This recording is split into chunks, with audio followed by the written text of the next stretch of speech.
Gelap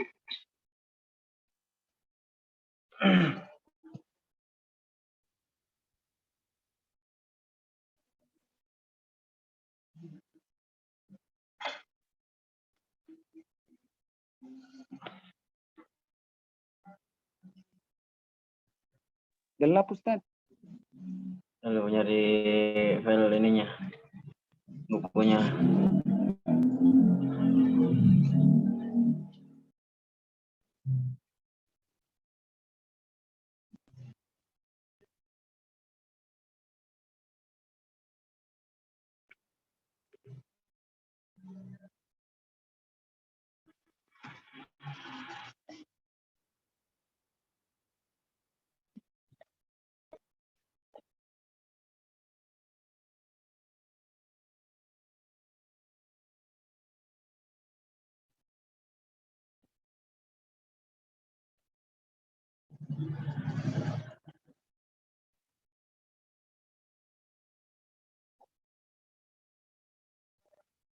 Bismillahirrahmanirrahim.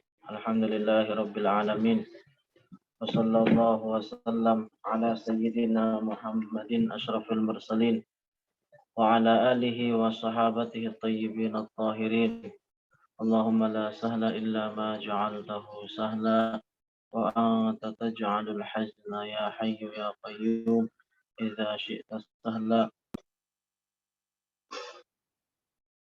Allahumma 'allimna ma yanfa'una wanfa'na bima 'allamtana wa zidna 'ilma wa na'udzu bika min hali ahli an-nar. Allahumma rzuqna al-ikhlasa fin niyyati wal qawli wal 'amal. Lillahi ta'ala. Alhamdulillah, di malam hari yang berbahagia ini Allah Subhanahu wa taala masih memberikan kepada kita berbagai macam kenikmatan, terutama nikmat iman dan nikmat Islam. Nikmat terbesar yang Allah berikan kepada hambanya. Suatu bukti, suatu tanda bahwa Allah mencintai seorang hambanya adalah dengan menjadikan hamba tersebut seorang yang beriman. Merupakan kenikmatan terbesar yang harus dijaga sampai akhir hayat menjemput kita. Dalam Al-Quran Allah Subhanahu wa ta'ala berfirman, wa'bud rabbaka hatta ya'tiyakal yaqin. Artinya, sembahlah Allah, beriman kepada Allah hatta ya'tiyakal yaqin, sampai datang kepada kita kan al-yaqin. Artinya yang dimaksud adalah kematian. Insya Allah di malam hari yang berbahagia ini kita akan melanjutkan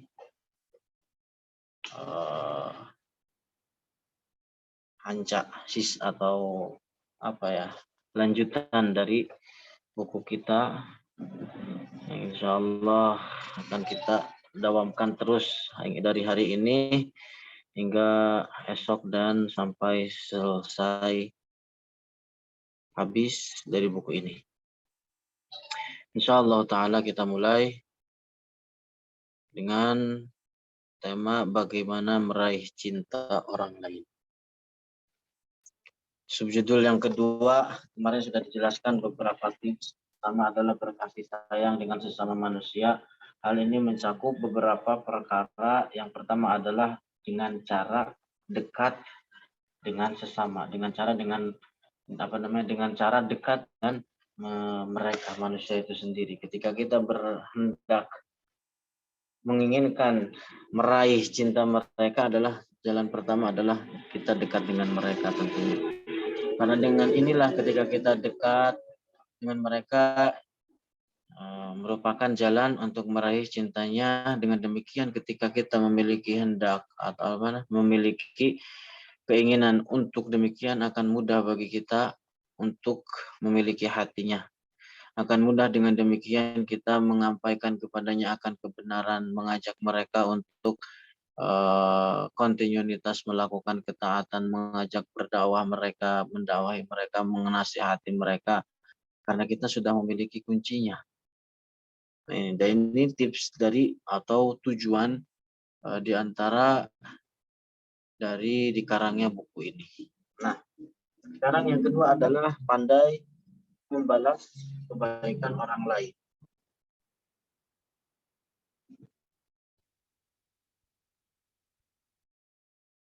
Ada baca teh.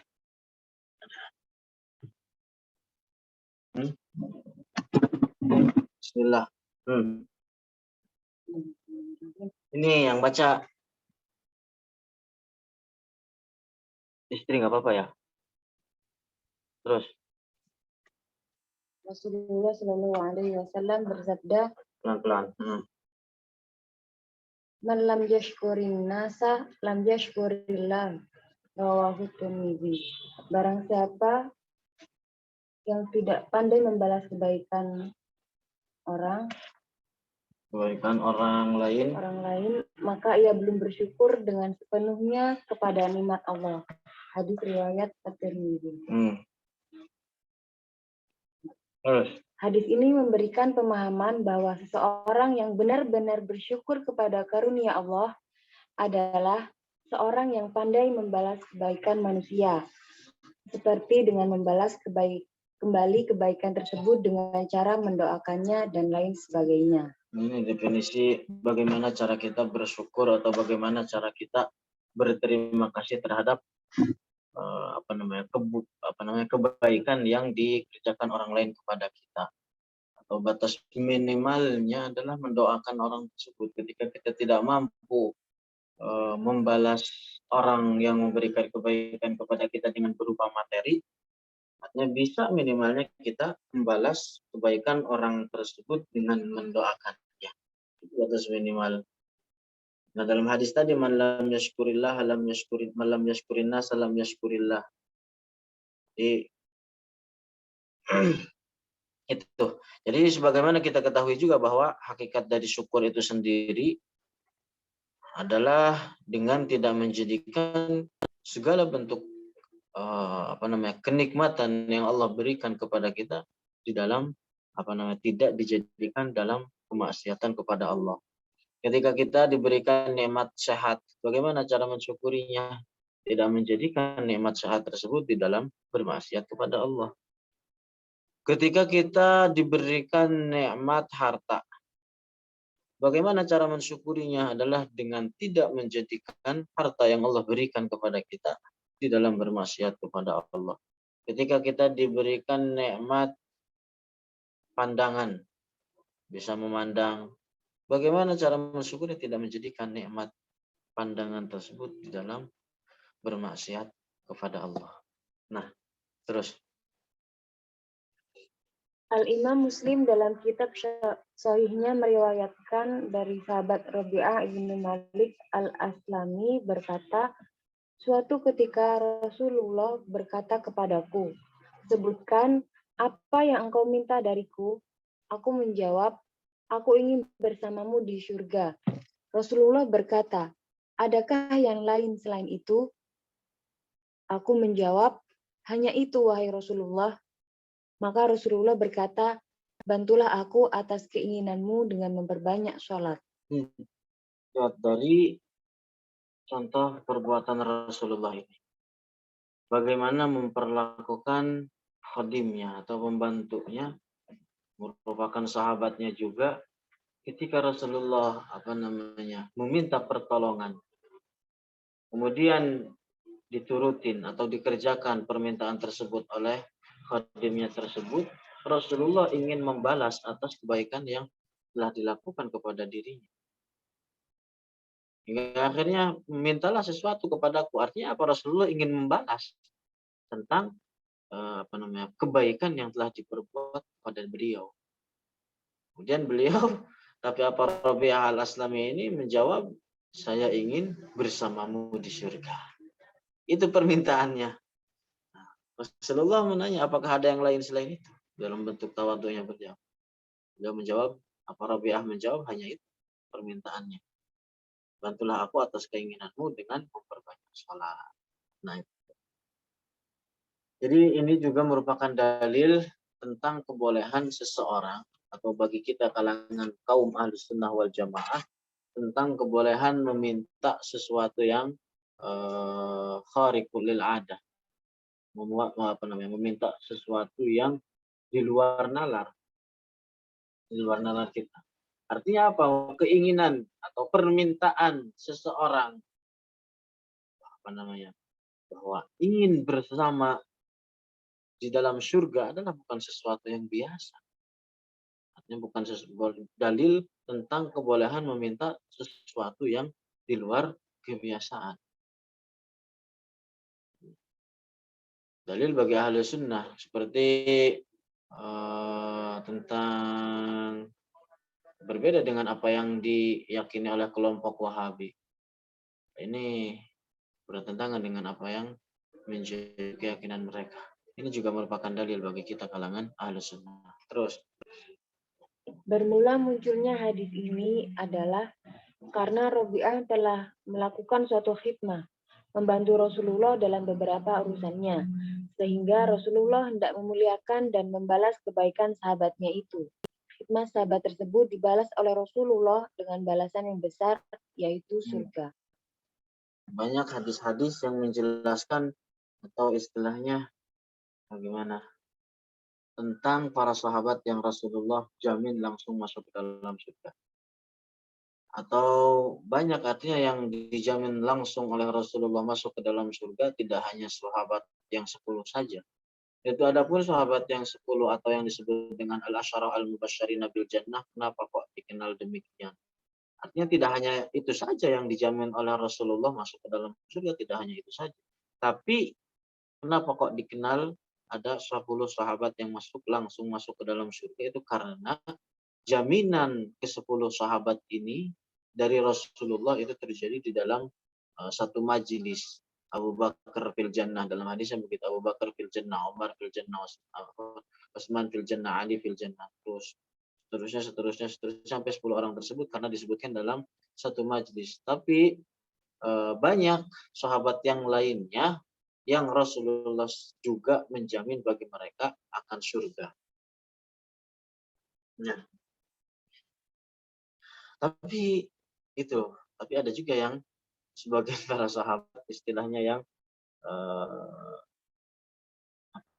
diancam atau Rasulullah sebutnya finnar, finnar. Ada. Terus. Kemudian dalam hadis Rasulullah bersabda, "Ma min ahadin lahu minnatun alayya ka Abi Bakrin." Tidak ada seorang pun yang memberi kebaikan kepadaku seperti kebaikan Abu Bakar. Ini juga menjelaskan tentang kebaikan Abu Bakar. Jadi Abu Bakar telah mengorbankan seluruh hartanya, telah menginfakkan seluruh hartanya di jalan Islam, telah menginfakkan hartanya di dalam membela Rasulullah. Tapi meskipun demikian, Rasulullah membalas terhadap kebaikan Abu Bakar tersebut dengan sesuatu yang lebih besar. Dengan sesuatu yang lebih besar dari kebaikan apa yang diberikan oleh Abu Bakar. Apa itu? Nah, ini dia. Tentu kebaikan Rasulullah kepada Abu Bakar lebih banyak dan lebih utama dari kebaikan yang diberikan olehnya kepada Rasulullah. Walaupun Abu Bakar telah memberikan seluruh hartanya kepada Rasulullah untuk perjuangan Islam, juga telah menemani Rasulullah saat hijrah, namun Rasulullah yang telah menyelamatkan Abu Bakar dari menyembah berhala menuju cahaya keimanan yang merupakan kunci kebahagiaan hakiki. Di balasan dari kebaikan Abu Bakar yang diberikan kepada Rasulullah adalah sesuatu yang lebih besar daripada yang Abu Bakar berikan kepada Rasulullah. Rasulullah yang telah menyelamatkan Abu Bakar dari siksaan api neraka yang kekal abadi, dari jalan kufur menuju jalan cahaya keimanan, kunci dari kebahagiaan yang sesungguhnya. Nah, terus Contoh kecil dalam praktik keseharian seseorang dalam kehidupan rumah tangga, hendaklah seorang suami berterima kasih kepada istrinya saat dirinya menghidangkan makanan. Nah, ini praktek dari keseharian kita. Ya, saya kasih contoh dari praktek keseharian kita tentang bagaimana mestinya orang suami itu juga berterima kasih terhadap kebaikan yang telah dikerjakan oleh istrinya. Meskipun bukan makanan yang disukai, hendaknya sang suami tidak menampakkan wajah masam, tetapi senantiasa menampakkan seorang yang penuh kasih sayang dan terus berbuat yang lebih baik lagi dari apa yang telah diberikan istri kepada dirinya. Rasulullah bersabda, khairukum li ahli. Wa ana khairukum li ahli. Rawahu Tirmidzi. Orang terbaik di antara kalian adalah orang yang paling baik dalam memperlakukan keluarganya. Dan aku adalah orang terbaik di antara kalian dalam memperlakukan keluargaku. Hadis riwayat Tirmidzi. Terus? Dari hadis ini dipahami bahwa orang yang sangat baik adalah orang yang memperlakukan istrinya dengan penuh kerendahan hati, kasih sayang, memaafkan, dan melakukan banyak kebaikan. Seorang yang terhadap istrinya berbuat baik semacam ini, maka terhadap orang lain ia pun akan berbuat seperti demikian itu. Sungguh sangat banyak para suami di zaman kita sekarang ini yang memperlakukan istrinya tidak sesuai dengan tuntutan hadis ini. Terus dari Abu Hurairah, Rasulullah Shallallahu Alaihi Wasallam bersabda, "Istausu bin nisa'i khairan, fa innal mar'ata khuliqat min dila'in, wa in a'waja ma fi dil'i, wa in a'waja ma fi dil'i a'lahu, wa in zahabat tuqimuhu kasartahu, wa in taraktahu lam yazal a'waj fastausu bin nisa." Berwasiat baiklah. Terus berwasiat baiklah kalian kepada kaum wanita, sebab sesungguhnya wanita itu diciptakan dari tulang rusuk. Dan sesungguhnya paling bengkok tulang rusuk ialah bagian yang teratasnya. Jika engkau mencoba meluruskannya, maka engkau akan memecahkannya. Dan jika engkau biarkan saja, maka ia akan tetap bengkok selamanya. Oleh karena itu, maka berwasiat baiklah kepada kaum wanita. Hadis riwayat Tirmidzi. Artinya berwasiat baiklah artinya dengan memperlakukan mereka dengan sesuatu yang baik. Dengan menasihatinya ketika salah dan seterusnya. Terus dalam hadis lain dari sahabat Ummi Salamah, Rasulullah bersabda, ayyuma imra'atin matat wa zawjuha anha radin dakhalatil jannah. Rawahu Tirmidzi. Tidaklah seorang istri meninggal dan suaminya ridho darinya kecuali ia akan masuk surga. Ini hadis merupakan motivasi atau kabar gembira bagi seorang istri yang salihah, bahwa istri salihah yang diridhai oleh suaminya ketika kelak meninggal akan masuk dalam surga, tentunya dengan didasari dengan iman dan ketakwaan. Terus dan dalam hadis lainnya Rasulullah bersabda, a'zamun nasi haqqan 'alal mar'ati zawjuha. Seorang yang memiliki hak sangat agung atas seorang perempuan adalah suaminya. Nah, ini juga merupakan penjelasan bahwa bahwa orang yang memiliki hak atas seorang perempuan yang telah menikah adalah suaminya. Adapun orang yang paling memiliki hak agung atas orang laki-laki adalah ibunya. Suatu ketika sahabat Mu'adz ibn Jabal berada di daratan Syam. Sekarang Lebanon, Suriah. Yordan dan Palestina. Suatu ketika Muaz berada di daratan Syam, kemudian pergi menuju Rasulullah di Madinah. Ketika sampai di hadapan Rasulullah, Muaz langsung bersujud di hadapan Rasulullah. Hingga akhirnya ditanya, "Mahadza?" Apa-apaan ini maksudnya? Kalau bahasa kitanya. Kemudian Muaz menjawab, "Ya Rasulullah, ini ra'aitu ahla Syam yasjuduna li baqariqatihim wa asakifatihim wa anta aula bidzalik." Wahai Muaz, wahai Rasulullah, saya melihat penduduk Syam itu mereka bersujud terhadap para pendeta-pendeta mereka. Jadi kebanyakan ketika itu penduduk Syam adalah orang-orang Nasrani, bersujud kepada pendeta-pendeta mereka. Sedangkan engkau lebih utama dan lebih mulia dari mereka. Kemudian Rasulullah menjawab, "La taf'al, jangan lakukan. Jangan lakukan hal tersebut." Karena sebagaimana kita ketahui bahwa sujud terhadap manusia, artinya sujud yang dimaksud adalah sujud terhormatan terhadap manusia di dalam syariat Rasulullah Muhammad adalah sesuatu yang diharamkan. Makanya Rasulullah mengatakan la taf'al, jangan kerjakan, jangan lakukan. Lau kuntu amuru ahadan ayyasjuda li ahadin la amartul mar'ata an tasjuda li zawjiha. Kalau seandainya saya perintahkan seseorang itu untuk bersujud kepada yang lainnya, maka akan saya perintahkan seorang istri untuk bersujud terhadap suami.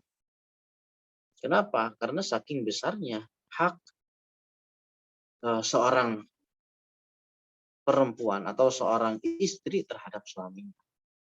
Nah itu. Terus. Karena seorang suami adalah orang yang paling memiliki hak agung atas seorang istri.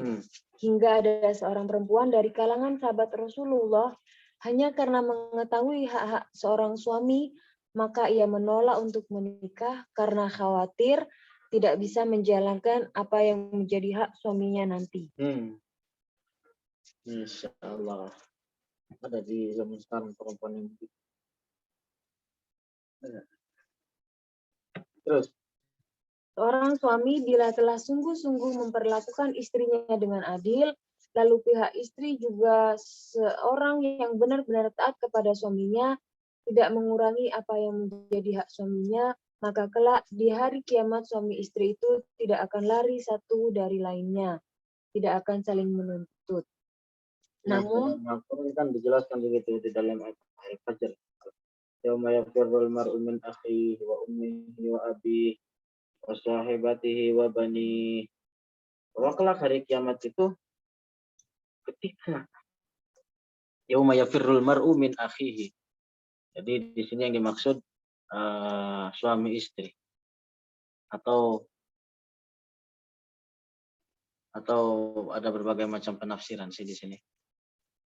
Ada al-muhim yauma yafirrul mar'u min akhihi wa ummihi wa abihi. Jadi kelak di hari kiamat suami atau dari istri itu akan saling lari satu sama lain. Ibu dari anak-anaknya akan lari satu sama lain ketika mereka di dunia, ketika mereka selama hidup di dunianya itu tidak menjalankan apa yang menjadi hak dari masing-masing kedua belah pihak. Jadi kelak di hari kiamat akan lari satu dari yang lainnya. Kenapa? Karena tidak menunaikan apa yang menjadi hak dari kedua belah pihak ketika di dunia. Hingga akhirnya lari, kenapa? Kok takut? Jadi takut dituntut. Takut dituntut dari apa yang telah dari apa yang tidak dari apa yang mereka tinggalkan dari hak satu terhadap yang lainnya ketika di dunia. Namun apabila di dunia ini salah satu dari suami istri memiliki adanya hak-hak satu atas lainnya yang tidak tertunaikan, maka di akhirat nanti keduanya akan saling berpaling, saling bermusuhan, lari karena setiap dari keduanya akan menuntut apa yang menjadi haknya masing-masing. Itu dia. Jadi begitu juga anak dan orang tua, keduanya akan sama-sama lari ketika di dunia tidak saling memberikan apa yang menjadi hak. Tidak mengajarkan terhadap anak apa yang menjadi apa yang menjadi kebutuhan anak tersebut dari mempelajari akidah, dari mempelajari ilmu hal. Makanya saya pernah bilang, kalau seandainya, artinya tugas dari orang tua itu tidak hanya memberikan makanan dan pakaian saja terhadap anak. Tidak hanya memberikan makanan, pakaian, dan tempat tinggal saja terhadap anak, tapi juga mengajarkan terhadap mereka akidah dan juga ilmu hal. Karena kalau seandainya tugas orang tua itu hanya memberikan makan dan tempat tinggal saja, apa bedanya dengan ngurusin kerbau? Begitu kata saya. Apa bedanya dengan seseorang ngurusin kerbau? Sekarang orang ngurusin kerbau dikasih makan apa enggak? Dikasih makan kan? Terus dikasih tempat tinggal apa enggak? Dikasih tempat tinggal. Nah, bedanya juga demikian kalau seandainya kita mengurusin anak buah hati adalah dengan cara memberikan makan doang, memberikan pakaian doang. Bedanya ya begitu, kalau kerbau kagak dikasih pakaian, tapi dikasih tempat tinggal. Kalau dikasih tempat makan, tempat tinggal doang, apa bedanya seseorang dengan ngurusin kerbau? Maka yang terpenting dari seorang anak adalah itu, mempelajari terlebih dahulu tentang ilmu akidah. Banyak orang di zaman sekarang, mereka yang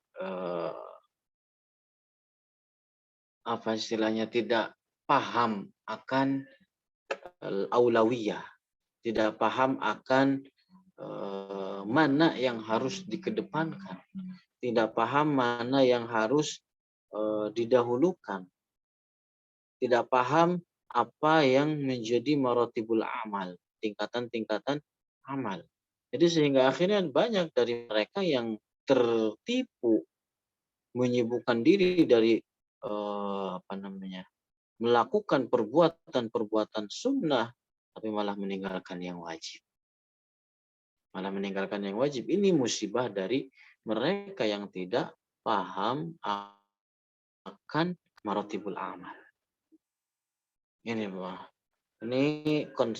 istilahnya dalam perkataan para ulama kan juga mengatakan demikian, man syaghalahun naflu 'anil fardi wa huwa maghrur. Jadi orang yang disibukkan dengan melakukan perbanyak amal sunnah sehingga akhirnya meninggalkan yang wajib, maka akhirnya orang tersebut adalah seorang yang tertipu.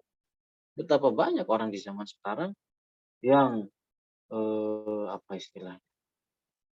mengerjakan perbuatan sunnah atau bahkan mengerjakan perbuatan yang mubah sehingga akhirnya meninggalkan semua yang wajib. Kalau seandainya yang sunnah aja dibilang dalam perkataan tersebut tertipu, apalagi yang mubah, kan begitu. Maka orang tersebut adalah seorang yang tertipu. Nah, terus.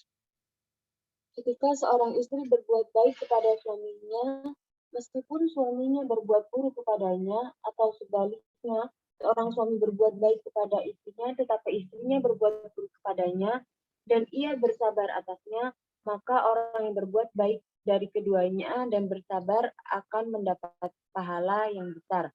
Karena demikian itu upaya untuk menundukkan hawa nafsu. Dan seorang yang sampai pada tingkatan ini, maka ia memiliki derajat yang tinggi menurut Allah. Namun ketika seorang suami berbuat buruk kepada istrinya, seperti memukulnya tanpa hak, maka suami demikian itu berhak mendapatkan balasan buruk di akhirat. Ketika suami tidak mau memberikan nafkah kepada istrinya, maka ia berhak mendapatkan balasan siksa di akhirat. Terus. Begitu sebaliknya, jika seorang istri tidak pandai berterima kasih atas setiap kebaikan yang diberikan suami, tetapi malah menjelekkannya, misal dengan mengatakan, aku tidak pernah mendapatkan kebaikan sedikit pun darimu, maka istri semacam ini berhak mendapatkan balasan buruk kelak di akhirat. Kecuali jika ia menyesali dan meminta maaf dari suaminya sebelum meninggal atas perlakuannya tersebut.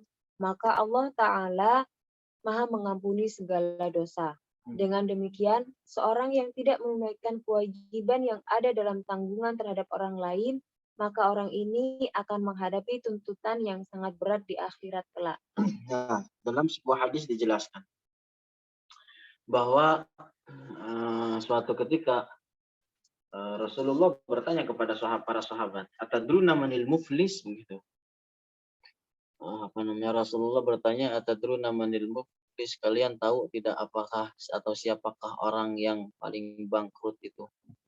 Kemudian para sahabat menjawab, "Al-muflisu man laisa lahu dinar wala dirham." Bahwa orang yang bangkrut adalah mereka yang tidak punya dinar dan juga tidak punya dirham. Tapi Rasulullah menjawab tidak demikian. Orang yang bangkrut adalah ketika memasuki akhirat.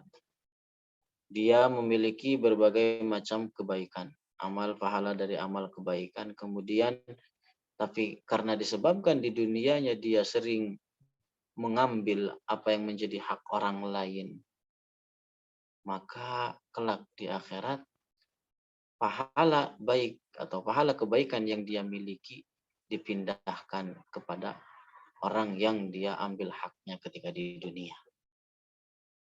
Terus demikian sehingga apa yang terjadi? Sehingga pahala kebaikan yang dia miliki habis. Karena dituntut terus, dituntut. Kalau seandainya habis pahalanya bagaimana? Kebaikan atau keburukan orang yang dia ambil haknya ketika di dunia dipindahin kepada dirinya. Itulah orang yang bangkrut. Makanya para ulama menjelaskan di dalam bab taubat bahwa hakul adami itu lebih berat daripada hakullah. Hakul adami ketika yang diambil haknya itu berkaitan dengan manusia, maka di situ kan ada kalanya barang yang dia ambil itu berupa barang, ada kalanya dia berkaitan dengan kehormatan seseorang. Maka ketika berkaitan dengan barang, maka barang tersebut harus dikembalikan kalau seandainya masih ada barangnya, masih utuh barang. Tapi kalau seandainya sudah rusak, maka harus diganti. Atau kalau tidak meminta ridhonya dari orang tersebut, baru diterima tobatnya. Makanya lebih berat ketika hak tersebut itu berkaitan dengan hak manusia timbang dengan hak Allah. Orang mengambil hak punya orang lain, wajib kembalikan. Kalau seandainya barang tersebut masih ada. Kalau tidak harus diganti atau dimintai ridhonya. Terlebih lagi apa yang diambil adalah sesuatu yang masuk ke dalam perut kita. Telah menjadi daging, menjadi darah dari sesuatu yang diharamkan. Itu akan menjadi kerasnya hati di situ. Bahkan kan di antara syarat diterimanya sholat, syarat diterima pahalanya, agar berpahala sholat yang dia kerjakan itu adalah tadi ayakuna makalahu wa malbisuhu wa musallahu halal, bahwa makanan yang dia makan, pakaian yang dia pakai, tempat sholat yang dia kerjakan adalah diambil dari sesuatu yang dihalalkan, baru berpahala sholat orang tersebut.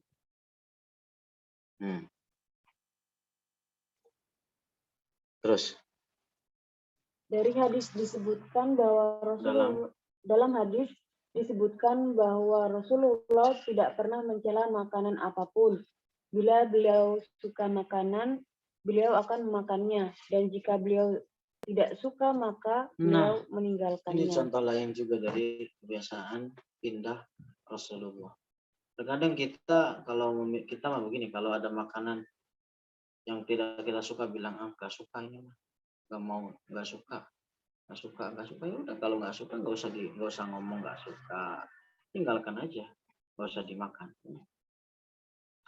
nggak usah dimakan. Rasulullah makan yazum ta'aman qat. Jadi Rasulullah nggak pernah mencela makanan sama sekali. Jadi kalau beliau suka ya beliau makan, kalau beliau tidak suka ya udah tinggalkan. Maksudnya tinggalkan, nggak usah bilang sesuatu tentang makanan tersebut. Terus Contoh kecil dalam keseharian kita, saat kita di rumah makan, lalu memesan makanan, kita mendapati pelayan sangat lamban melayani pelanggan. Maka hendaknya kita tidak mengungkapkan sumpah serapah, tidak menghina atau merendahkan pelayan tersebut. Tetapi lebih indahnya adalah kita berkata dengan lembut, "Maaf, saya tidak ingin membuatmu kecewa. Bisakah lebih cepat lagi dalam menyiapkan makanannya?" Maka pelayan itu pun tanpa merasa tersinggung akan dengan cepat melayani kita dan ia merasa dihormati. Nah, terus. 3. Mencintai saudara sesama muslim seperti mencintai diri sendiri. Rasulullah bersabda, "La yu'minu ahadukum hatta yuhibba li akhihi ma yuhibbu li nafsihi." Rawahul Bukhari. Tidak sempurna iman seseorang dari kalian sehingga dia mencintai saudaranya seperti ia mencintai dirinya sendiri. Hadis riwayat Bukhari.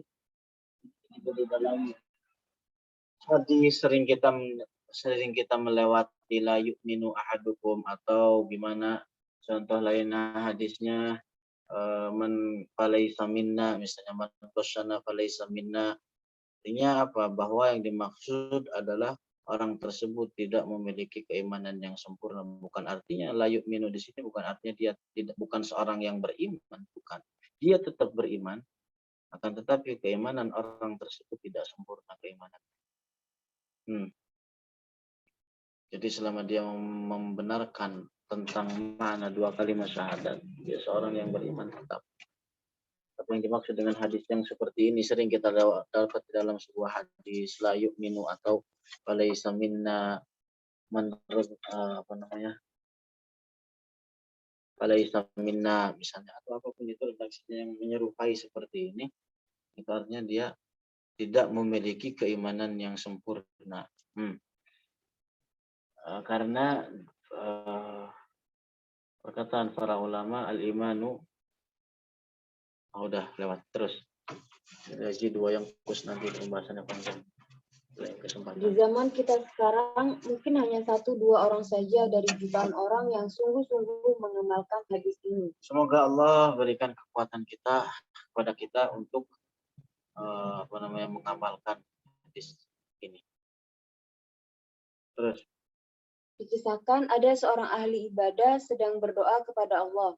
Di antara isi doanya adalah ia minta kepada Allah Ta'ala suatu makanan dengan sifat-sifat tertentu.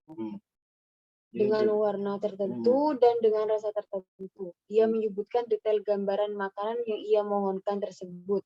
Lalu orang ahli ibadah itu tertidur. Dan saat itu di dekatnya ada seorang saudagar yang mendengar doanya. Dan ia berkata dalam hatinya, orang ini berdoa kepada Allah Ta'ala agar aku menyiapkan makanan yang ia inginkan. Dan aku tidak akan mau memberinya makanan tersebut. Setelah beberapa lama, tiba-tiba ada seorang laki-laki masuk ke masjid membawa makanan dengan sifat-sifat yang persis sama dengan yang telah dimintakan oleh si ahli ibadah tersebut dalam doanya. Lalu makanan itu diletakkan di hadapan orang yang ahli ibadah tersebut. Ketika laki-laki tersebut hendak keluar dari masjid, saudagar tadi menahannya. Ia bertanya perihal makanan tersebut dan siapa dirinya. Laki-laki itu menjawab, "Aku adalah seorang pekerja. Suatu waktu istriku meminta makanan dengan sifat-sifat yang telah aku bawakan tadi. Hanya saja aku tidak pernah dapat menyediakan makanan tersebut.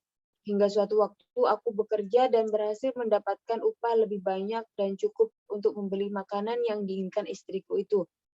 Namun ketika istriku menyiapkan makanan tersebut, aku tertidur dan bermimpi melihat Rasulullah berkata kepadaku bahwa di masjid ada seorang wali Allah. Dan kalau aku membawakan makanan itu untuknya, maka Allah Ta'ala akan memberikan keberkahan dalam makananku dan Rasulullah menjamin surga. Maka setelah aku terbangun dari tidurku, aku bergegas membawa makanan tersebut kepada ahli ibadah tadi. Kemudian saudagar tersebut berkata, aku berikan bagimu 10 kali lipat dari harga makanan itu dan engkau berikan jaminan yang telah dikatakan Rasulullah itu kepadaku. Laki-laki tersebut menjawab, tidak. Saudagar berkata, aku ganti dengan 20 kali lipatnya. Laki-laki itu menjawab, tidak. Saudagar berkata, bagaimana kalau 40 kali lipatnya? Laki-laki tersebut menjawab, tidak, meskipun engkau ganti dengan dunia dan seluruh isinya, aku tidak akan memberikan kepadamu apa yang telah Rasulullah berikan kepadaku. Sungguh betapa indah jika seorang muslim mencintai sesama muslim lainnya sebagaimana ia mencintai dirinya sendiri dan membenci atau menyingkirkan dari saudaranya tersebut segala sesuatu yang ia tidak senang jika hal tersebut menimpa dirinya sendiri. Orang seperti ini mencintai sesama sebagaimana ia mencintai dirinya sendiri. Ia tidak menyebut nama saudaranya itu kecuali dengan sebutan yang baik. Merasa senang ketika berjumpa dengan saudaranya itu, merasa takut akan kehilangannya, merasa tersakiti ketika saudaranya itu disakiti, dan selalu berusaha untuk membantunya dalam memenuhi kebutuhannya. Bagaimana dengan kita? Apakah kita telah memperlakukan sesama saudara kita dengan baik? Apakah kita telah mencintai saudara kita sesama muslim sebagaimana kita mencintai diri kita sendiri? Sungguh tidak layak bagi kita saat bergaul dengan sesama muslim lalu timbul dalam diri kita prasangka terhadap mereka bahwa mereka seolah ingin membahayakan diri kita. Seperti keadaan seorang pedagang yang menumbuhkan prasangka kepada pembeli bahwa dirinya tidak mengambil banyak untung, padahal dirinya sudah mengambil untung yang sangat banyak. Ini merupakan sifat yang buruk. Diceritakan dalam sebuah hadis bahwa ada seorang laki-laki yang ingin mengunjungi saudaranya semuslim di desa sebelah atau di kampung sebelah. Suatu ketika Allah mengutus seorang malaikat terhadap laki-laki tersebut, lalu bertanya kepada laki-laki tersebut, hendak kemanakah engkau pergi? Akhirnya dia menjawab, ke kampung sebelah, ke desa sebelah, ingin bertemu dengan si fulan. Dan mereka bertanya lagi, kenapa dengan si fulan? Apakah dia memiliki tanggungan, memiliki sesuatu atas dirimu? Kemudian laki-laki tersebut menjawab, tidak memiliki apapun, akan tetapi saya mengunjungi dirinya hanya karena saya mencintainya karena Allah. Kemudian apa? Malaikat tersebut berkata, sesungguhnya saya adalah saya malaikat yang Allah utus untuk memberitahukan kepada dirimu bahwa Allah juga mencintai dirimu sebagaimana kamu mencintai saudaramu karena Allah. Ini renungan bagi kita. Adakah di zaman kita atau di zaman sekarang ini saudara atau saudara semuslim yang memiliki sifat sebagaimana yang disebutkan dalam hadis, seperti dalam hadis ini? Saya yakin masih ada, kita yakin masih ada, tapi siapakah itu, di manakah itu? Wallahu a'lam. Terus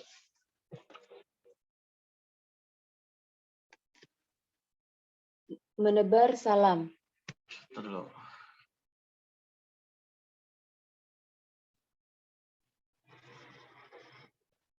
terus satu lagi. Dalam Al-Quran Allah Ta'ala berfirman, wa idza وإذا حييتم بتحية فحيوا بأحسن منها أو ردوها إن الله كان على كل شيء حسيبا. Dan apabila kamu dihormati dengan salam, maka balaslah penghormatan itu dengan yang lebih baik, atau balaslah penghormatan salam itu dengan yang sepadan. Sungguh Allah Ta'ala memperhitungkan segala sesuatu. Jadi ketika orang melontarkan salam kepada kita, pertama di sini dalam ayat ini dituntut untuk membalas salam tersebut dengan sesuatu yang lebih baik.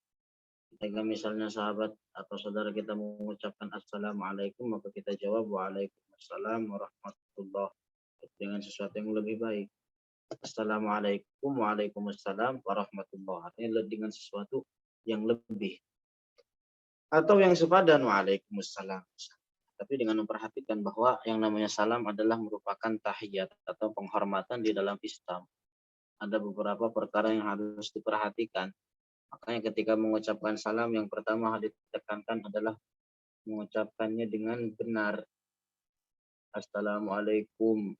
Assalamualaikum. Tuh atau enggak bukan gitu.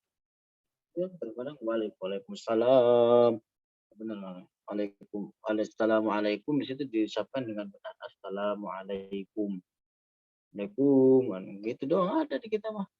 Waalaikum. Tapi adalah diucapkan dengan yang benar agar dari itu semua berbuah pahala.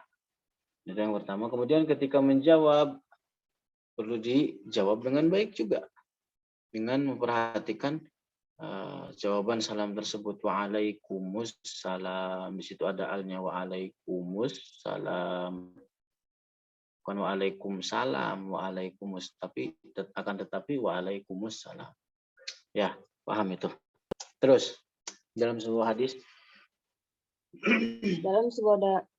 hadis Rasulullah bersabda, da'watul mar'il muslim li akhihi bi dhahril ghaibi mustajabatun 'inda ra'sihi malakun muwakkalun kullama da'a li akhihi bi khairin qala al malakul muwakkalu bihi amin walaka bimisal.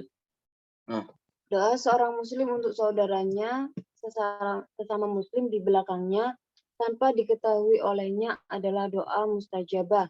Di atas kepalanya atau di atas kepala orang yang berdoa ada malaikat yang telah diutus, sehingga setiap kali ia mendoakan kebaikan untuk saudaranya itu, maka malaikat yang diutus tersebut berkata amin, dan kamu juga akan mendapatkan seperti itu.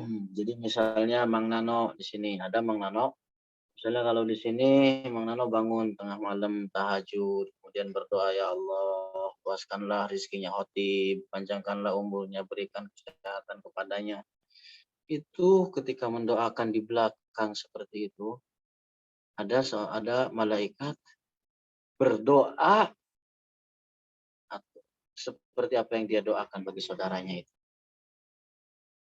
Diaminin oleh malaikat. Kalau seandainya saya didoakan oleh Mang Nano, tapi Mang Nano berarti yang demikian dia telah didoakan oleh malaikat. Saya mau didoainnya sama Mang Nano, tapi Mang Nano didoainnya sama siapa? Sama malaikat. Mana yang lebih dahsyat? Paham itu maksudnya? Makanya ini wasiat di sini, doain saya kalau bangun malam setelah sholat. Jadi ini hadis ini juga merupakan motivasi buat kita untuk sama-sama mendoakan terhadap saudara semuslim. Karena orang yang mendoakan terhadap saudaranya semuslim itu juga akan didoakan oleh malaikat. Terus dalam hadis lain Rasulullah suatu ketika ditanya tentang seorang muslim yang baik. Beliau menjawab, antut aimat ta'ama wa taqra'as salama ala man arafta wa man lam ta'rif.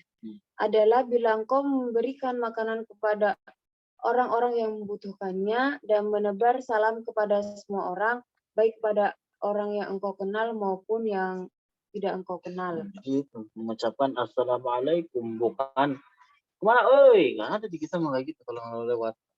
Jadi kalau di Sunda, apalagi di Subang begitu, kalau orang berpapasan, kenal, saling mengenal, teriaknya begitu, kemana, Ini jangan lebih indah lagi ucapan assalamualaikum. Begitu kepada orang yang kenal atau bahkan kepada orang yang tidak kenal. Nah, terus karena tadi salam adalah merupakan bentuk penghormatan di dalam Islam. Assalamualaikum. Betapa indah kalimat yang baik ini ketika diucapkan seseorang saat ia berjumpa dengan saudaranya sesama muslim. Kalimat yang menandakan keselamatan, kebaikan, dan kesejahteraan bagi dua belah pihak. Karena itu, memulai mengucapkan salam hukumnya sunnah. Tidak ada perbedaan pendapat di kalangan para ulama. Kemudian, di antara akhlak mulia dalam Islam adalah sebagaimana disebutkan dalam sebuah hadis, bahwa jawab memulai salam itu tidak ada perdebatan bahwa hukumnya sunnah, akan tetapi menjawabnya itu tergantung keadaan. Terus Yusallimu rakibu 'alal mashi wal mashi 'alal qa'idi wal qalilu 'alal katsir.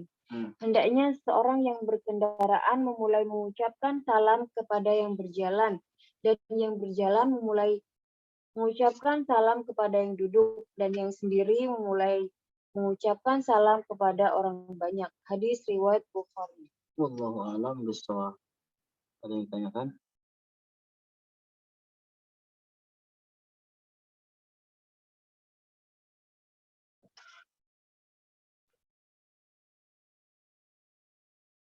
Wallahu a'lam bishawab. Silahkan kalau ada yang mau bertanya.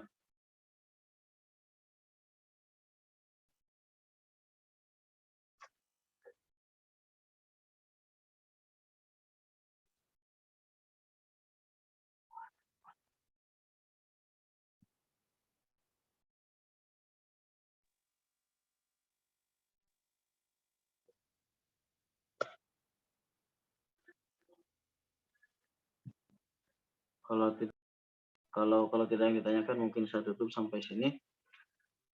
Insyaallah berjumpa di lain kesempatan. Barakallahu fikum. Assalamualaikum. Allah yang bikumul ummah. Jangan lupa doakan ya, pribadi, keluarga. Insyaallah. Assalamualaikum warahmatullahi wabarakatuh.